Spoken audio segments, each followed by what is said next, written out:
200 টাকার বিয়ারের বোতল এখন মিলবে মাত্র 50 টাকায়। গ্রীষ্মের দাবদাহে মন খুশি করা খবর সুরা প্রেমীদের জন্য। আর কোন পানীয়তে কত দাম কমলো ঝটপট জেনে নিন। যা গরম পড়েছে তাতে চিল্ড বিয়ার ছাড়া কোনো উপায় নেই। আর সুরা প্রেমীদের কাছে এখন তো এটাই বেস্ট অপশন গলা ভেজানোর।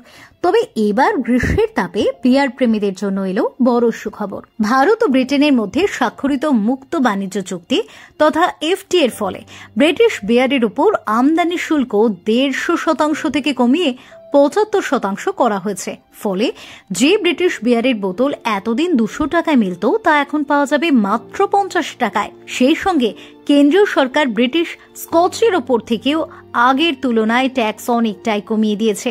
সাম্প্রতিককালে ভারতের বিয়ার বাজারের বেচাকেনা দ্রুত বাড়ছে। প্রতি বছর এই বাজার 8 থেকে 10% হারে বৃদ্ধি পাচ্ছে, যার পিছনে রয়েছে শহুরে যুবকদের ক্রমবর্ধমান চাহিদা ও জীবনযাত্রার পরিবর্তন।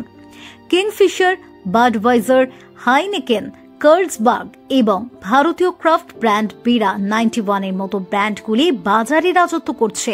দক্ষিণ ভারতের রাজ্যগুলি বিশেষ করে কর্ণাটক, তামিলনাড়ু, কেরালা এবং গোয়া বিয়ার খরচে এগিয়ে। না, উত্তরে অবশ্য দিল্লি ও চণ্ডীগড় পিছিয়ে নেই কোনো অংশে। এই প্রসঙ্গে একটি মদের দোকানের মালিক বলেন, এই চুক্তি বিয়ার প্রেমীদের জন্য সত্যি দারুণ সুযোগ। তবে এফটিএ এর এই চুক্তির আওতায় শুধু বিয়ার নয়, ব্রিটিশ স্কচ, হুইস্কি এবং গাড়ির ওপরেও আমদানি শুল্ক কমানো হয়েছে। এর পাশাপাশি ভারত থেকে ব্রিটেনে রপ্তানি হওয়া পোশাক ও চামড়াজাত পণ্যের ওপরেও শুল্ক হ্রাস পেয়েছে। না, ব্রিটিশ ওয়াইনের দাম কোনো পরিবর্তন হয়নি।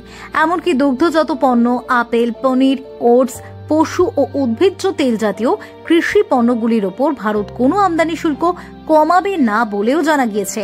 তবে এই চুক্তি উভয় দেশের বাণিজ্যকে নতুন উচ্চতায় নিয়ে যাবে বলে মনে করছেন বাণিজ্য বিশ্লেষকরা।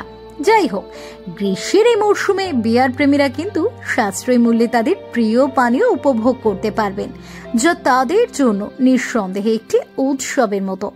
ফেরো রিপোর্ট, টক টু টাইম।